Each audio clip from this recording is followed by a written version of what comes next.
that's really the saddest thing, man, is when somebody's dream product, business, song, movie, etc., screenplay dies with them. It robs the world. Like we're all robbed of that. That's like the thing I preach all the time because I mean, outside of Fly By Midnight, I also write for a lot of other artists too, which I'm very grateful for. And some of the most talented people I've ever worked with haven't taken that next level because they're so self-conscious and introspective about their work too, that they don't give it to the world.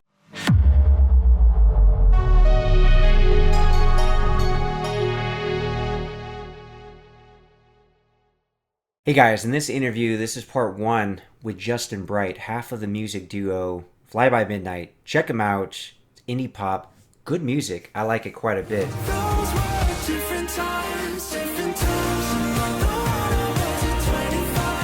And the main reason we connected and collaborated is because we share a mutual love for Jean-Claude Van Damme movies, and we're going to talk about that later in the interview. There was some very interesting stuff here that I wanted to talk about because Justin is a guy that I think would inspire a lot of people because who would not want to make a living doing what they love, what they're passionate about? Like a lot of people, a lot of creatives, most people are creative, I believe, but most people don't make a living doing their passion. Justin's one of those ones as a musician that is able to do it. So I'm always inspired by stories like that because they give us hope, don't they? It's like, why can't we do what he's doing? Maybe not necessarily be a musician, but whatever you want to do, a business owner, a movie guy, actor, etc.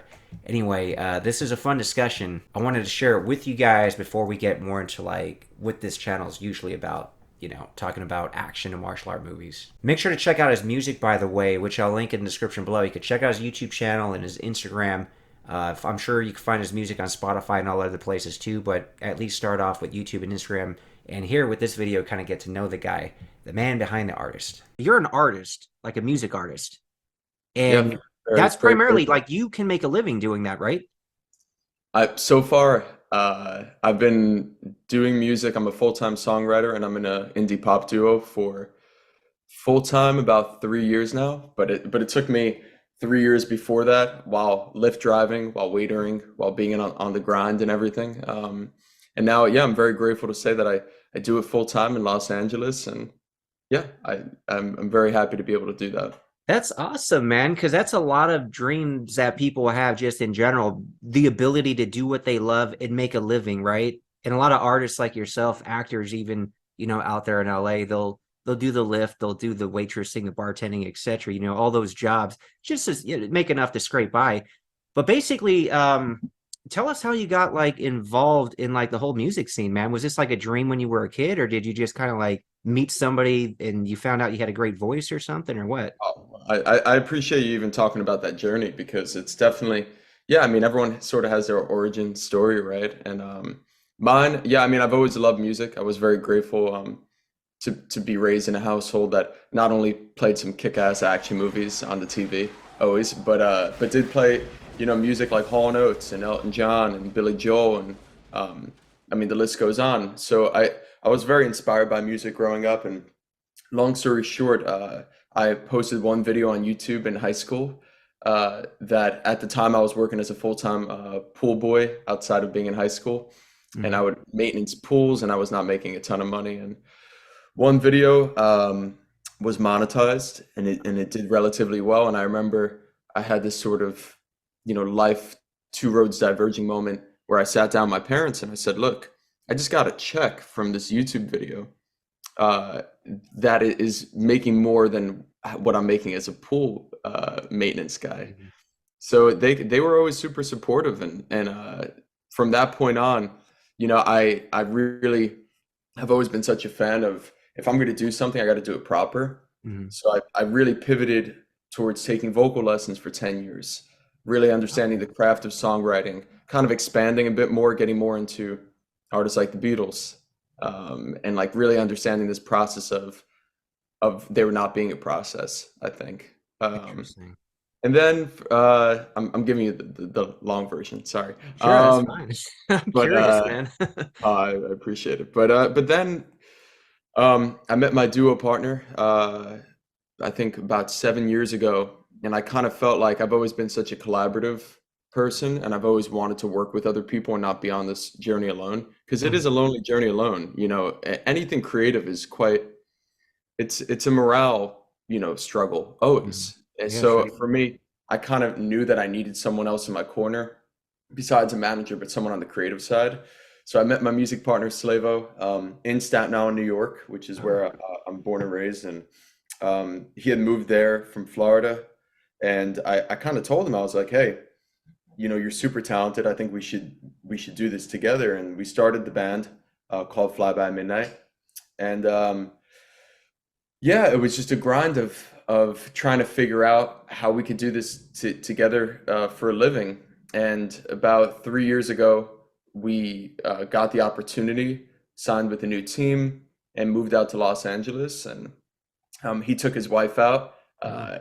and she very much believed in us, and our families believed in us. And we came out here, and I was 3 months into Lyft driving, waitering, on the grind, and I met my now fiance during that time, and then all of a sudden, a couple of songs sort of resonated in a different way with our fans, and we were able to tour. We're Oh, able wow. to put out records, and that's kind of what we're doing now. It's like I really, I'm just very grateful that for a living I get to wake up now, think about what I'm inspired by, Mhm. like music, and and we're also work with really great collaborative people. I'm very grateful for my duo partner. We've grown up like brothers, we fight like brothers, we love each other like brothers, and we're also very different. So I think it's just, yeah, to your initial point, it never stops being cool so far that I get to do this, and I also get to discuss, supporting a family and the future of what that looks like, still doing what I love. So So you grew up in New York and then you moved out to LA for the music thing. What do you prefer, man? Do you like LA it's so different than New York? yeah, LA is very different. I'll say that it didn't feel like home until year three. Yeah, like recently. Oh, just Um, recently. Wow. yeah, yeah. I think there was this sort of, I'm here for work mentality, and I wasn't going to stay here. But as anywhere, when you move and you make more friends and you sort of adopt, and also you miss a couple of New York winters that I certainly don't miss anymore. Yeah, I wouldn't either. Yeah, and but I mean, New York always has my heart. It's a very different place. New York feels very lively because there's people on the street. Mhm.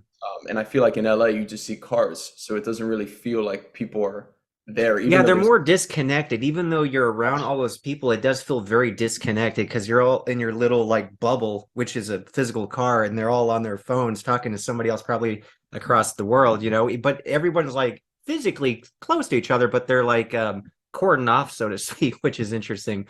But if 100%. yeah, man, if you lived in LA though for like 3 years, you went at a really weird time because California had the worst lockdowns of anywhere in the country. Yeah, well, that's funny because we moved in January and the lockdowns were in March, so we didn't have Wow. much fun per se in Los Angeles. I mean, and it's a different LA now. You know what I mean? I think the couple of months we were here, we got to see this sort of lively thing, and I think now I think all of America is very different since the pandemic. But I'll say that I was very grateful that during the pandemic, when, you know, uh, unfortunately, a lot of my friends back in New York that grew up with these sort of, stable jobs per se, they were losing their jobs, and Mm, music was something that people were turning to more than ever. So for the first time in my life, I felt this sort of shift where I was like, wow, it's crazy that now I'm starting to like really find my footing in arguably the most difficult time in the world, you know? sure. But yeah, LA's definitely grown on me, but New York, I mean, New York's my family. It's my best friends there. So I always go back to visit. I'll be visiting for Christmas. So Oh, nice. That's cool. You have the white Christmas. yeah, exactly. Yeah, right. You need that, not this LA thing. Yeah. Yeah, the one season LA, man. I do miss that though, to be honest. I like the sun. Yeah. But yeah, that's a fascinating journey, man. Because like I said, you're one of few, man. Like there's creative people, like I'm creative. I think everybody in general is creative, whether they realize it or not. They're creators of some kind, because I don't know if you're religious or not, but if you go with the whole God thing, he's the ultimate creator. and you're made in his image. So it just makes sense we're creators ourselves, whether with your family and you have children, or you open a business, you're an entrepreneur, you're an artist, a creative artist making music. Like everybody loves to create something, right? I mean, even me doing these YouTube videos, like I have that creativity bug, and that's why I started the channel in 2019, because I'm just like, I got to do something, man. I got all these ideas, and I need to do something. Well, I'll tell you what, I'll give you a lot of credit because not only, I came across your channel. I'm a That's fan. awesome. I didn't start off with saying I'm a fan. I'm a fan. And I think what I've learned is that the most creative people I've worked with that won't pull the trigger and won't put out something and won't take the leap like you've taken a leap, right? That's always the saddest part because there's some phenomenal creators that the most difficult part is really putting the foot on the gas and giving the world what they've worked on. And I think that's something I've always prided myself on, is that if I feel something and it feels good, I'm not afraid to put that song out. It may not be my best work, um, but you see, and it comes back to actors and movies and everything, right? Some Mhm. of these actors are so prideful of not doing a sequel, of not this sort of thing. Instead of if it kind of feels good and it's gonna, just give it to the world. And I think that if there's a testament to why I'm able to do this right now, I think it's because I'm always the one that says, it feels good in my gut. Let's kind of do it. If you Yeah. film the video and you're like, maybe it's not my best interview I've ever done, but I think it's gonna resonate with someone. Let's put it out to the world. Yeah, exactly. There could just even be one moment out there, or at the worst, I'm going to get better interviewing. Like if I completely botched an interview and like, oh, I sucked at this, I sucked at that, I should have asked that, I couldn't think right. It's like, well, I'm just going to be that much more prepared for the next one and get better. So you just got to put the stuff out. And the interesting thing when it comes to YouTube, nobody's going to watch your initial batch of videos. It just doesn't happen. Like YouTube has to know that you're serious before they start pushing something out, and then the algorithm might pick something up a year after you've been posting videos like twice a week, for example. Then all of a sudden something hits, and then you finally find your audience, and then hopefully you've gotten better over time. So when they rediscover your earlier videos, they're still interested in watching them, because then YouTube continues to push that stuff out. Say, hey, this guy might have something, right?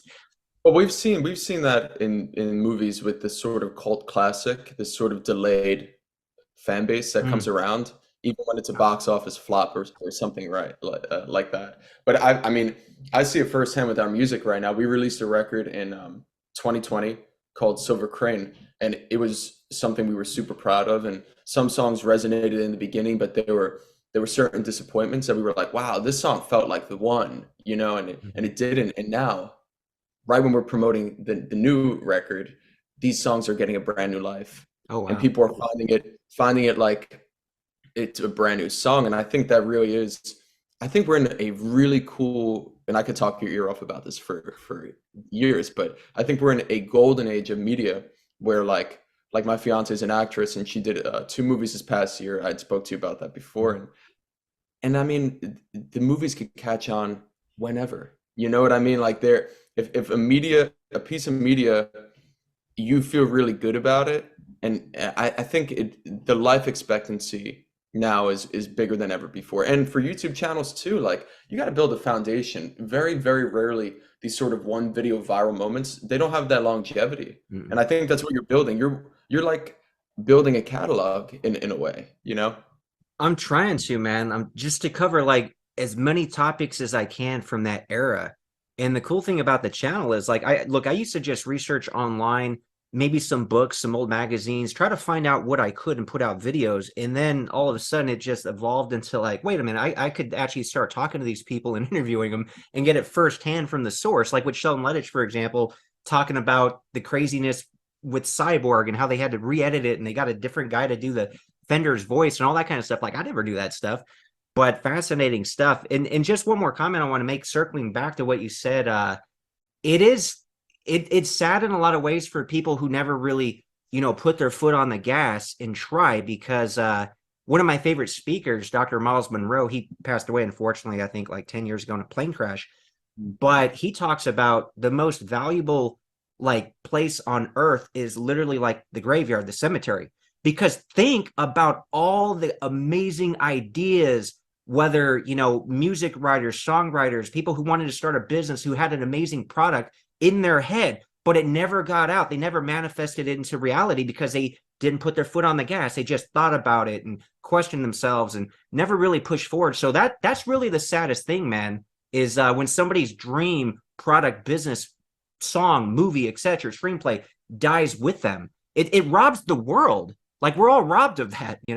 That's like the thing I preach all the time because I mean, outside of Fly By Midnight, I also write for a lot of other artists too, which I'm very grateful for. And some of the most talented people I've ever worked with haven't taken that next level because they're so self-conscious and introspective about their work too, that they don't give it to the world. And I'm a believer in giving things and what the market dictates what your next work will be. You know what I mean? If you put out a video and you read the comments, because we all inevitably do Oh yeah, you sometimes, have to.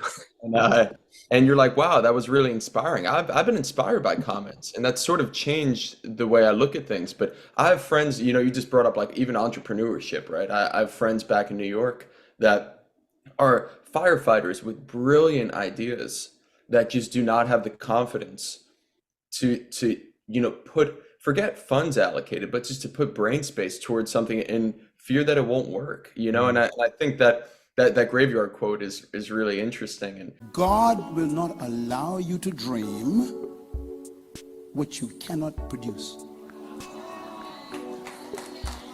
That's why deep in you there's a quiet scream to be great. And that scream is legitimate. I'll say this, and this is probably a little bit of a segue to, the cinema world, but the reason why I'm so glad I'm in music and not full-time in acting is because you kind of need the help of the man per se to get a movie made, Mm. right? There's not really an entry level. I mean, maybe like Evil Dead, Sam Raimi, Bruce Campbell kind of, grassroots made it happen, but you kind of still need a team to make a movie come to life, even if you're a big actor. And I think what I love about my job is that I don't need that really. The entry level, I could record something right now and put it out to the world without going through these sort of channels. And I think it's quite difficult in the cinema world that even with amazing ideas, man, it's so difficult. It's so difficult. It is such a collaborative effort. And I actually went to film school, and just even in my team of like, I don't know, five, six, seven people making a student film, everybody's heads would clash. And it's just like, even at that level, it's really, hard to really kind of get the film that you want out there. And I was like the writer of the film, and the senior project, they completely like botched it. And it's just like, man, I can't even get my idea out with these five people because everybody wants to be the cook in the kitchen. There's too many cooks in the kitchen. Everybody wants to be the director. Everybody wants to be this. I think what ended up happening was like everybody in the team ended up with their own cut of the film, so everybody could get it as close as the way they wanted to. So there's a lot more freedom when it to being like a musician, for example, than like a filmmaker. Because even if you're an amazing director, the producers are going to be breathing down your neck. Oh, you got to do this, you got to do that. I don't like this actor, put this girl in, etc. Could you imagine the Marvel universe, what these directors have to go through? I Oh, mean, yeah. I Yeah. can't even fathom it. Like there's so much from from so many different angles that you're right. It becomes diluted, and it's like, and we see that in movies all the time now. I mean, it's so crazy that we live in a world where we get to hear about, reshoots and pickups. Like how bizarre is that we get to know that these movies go to reshoot after test screenings? Like that's a terrible look. You know what I mean? Yeah. But it's cooks in the kitchen, and I am probably to a fault a control freak when it comes to my project. So like I work well with others, but I also have a very distinct vision. And Hmm. like I said, I give a lot of credit to people that act full time or direct full time because you are having to juggle so many politics and it's bizarre. I mean, look at Jean-Claude went into edit on cuts of movies. Like, there's That's so many. crazy, man. And that's why his early films all have that kind of same feel with the editing, the fighting style, everything, and doing the cool ADR, which that was another thing I always wondered about. Like when when they would show Bloodsport in slow motion, he'd make those cool karate noises, like did they just record that in real time and slow it down and that's how it sounded? And I always wondered that, and I was able to like ask Sheldon Letts. She's like, no, he just did that in real time in the ADR. Like he would make it sound like his karate noises were slow, but he would do that in real time. I was like, oh, that's fascinating. So funny. Did you ever see Hugh Jackman in the Logan, the ADR behind the scenes video he did? No, I haven't. I love that movie, but how was that anyway? You gotta watch that, man. He's in like this most anticlimactic like recording room, and he's like veins popping out of his neck in the mic, just like watching the movie and just like really acting it out. And I mean, we forget that's like 50% of the movie, ADR. You know what I mean? Yeah. It's so crazy, especially when they have to punch in dialogue. Oh, what a weird part of the movie that normal spectators are totally unaware of, Yeah, exactly. And then going back to another Van Damme movie, Cyborg. Again, I got so much information from Sean Lettich, but basically, because he was involved during that whole period, right? Heavily involved. But the main Fender guy, that wasn't even that actor Vincent Klein's voice. That was like a different guy that they brought in to redo all of it. And not only that, they had to throw reverb on it to make it even sound more, kind of evil and scary and powerful. It's like, wow, I just thought that was Vincent Klein and he had a crazy, amazing villain voice. Was like, no, that wasn't even the same guy. Vince Klein, who played Fender, sort of this, Paco Prieto looking kind of a guy. Mm-hmm. He had this sort of high effeminate voice, which is, it's kind of a voice like that with that kind of a visage. It doesn't match. Crazy. I mean, you hear about that all the time. The guy that played Silver Surfer in the Fantastic Four movie, he was the body of Silver Surfer. He did all the lines in the movie, and then he found out that they replaced his voice. Oh, so wow. not only did you not see him, but now you don't have his voice. It was just like, but I mean that's crazy. I mean, you and I had spoke before this this interview, but Van Damme movies are my heart and soul. As they should be. It very much reminds me of my dad and him and I, watching movies, and my mom getting mad that, he let me watch the nude scene in Universal Soldier: The Return. And like I have very fond memories of those movies, and but in reality, as I'm sure you discussed with Sheldon and with other people that's been around Van Damme, some of these movies were like a shit show to make. And Lionheart, we had issues too with between Jean-Claude and the producers. Right now, you and me. I had issues with some of the crew because I was a first-time director, and I'm working with all these people who've done lots of productions, and everybody wants to prove that they know more. If you're the new guy, they want to prove that well, I could be doing this just as good as he is. This guy's just Jean-Claude's friend. Well, I think I pretty much proved my worth on there, but I had to battle with some of these people. There were a lot of crazy stuff from Street Fighter, the craziness that That's a crazy one. to like, I mean, there's just so many just crazy things that weren't all, on Van Damme per se, but like making a movie is a wild process. Yeah, one of my good friends who's in the business describes it as like basically you're going to war, right? Because you're basically going to war for like 3 months. I guess nowadays it could be as little as 1 month, but like just a whole unit of people together living amongst each other and fighting the good fight, trying to make something great, right? But all these like internal conflicts occur and like other stuff. Since I've had that interview with Justin, a lot has gone on with both of us, like very positive things. So he's been on tour, his new albums, some of the songs are really blowing up. And as far as like the last part of this discussion, I can actually speak on the film thing because I was just in Germany for a few weeks shooting The Last Kumite. And I'm happy to say, like, from what I can tell, my perspective, everyone got along great, and it was really good production. It was smooth, a lot of energy, a lot of positivity on set. But there were long days, 12-hour days of shooting, all worth it in the end, in my opinion. I think you guys are going to be very, very surprised how it turns out. It's spring of 2024, I believe, is the release. Talking about, like, don't let your dreams die with you. Obviously, you got to work, you got to be patient, you got to have a strategy.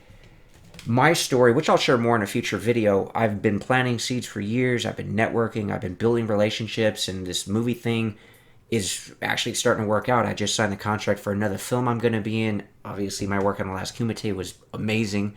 So anyway, the next part of the interview with Justin, by the way, and of course, check out his music, is really good. The next part of the interview, we're going to talk more about, how big of a deal Van Damme was, movies, all kinds of things. So, yeah, check that out when it comes out.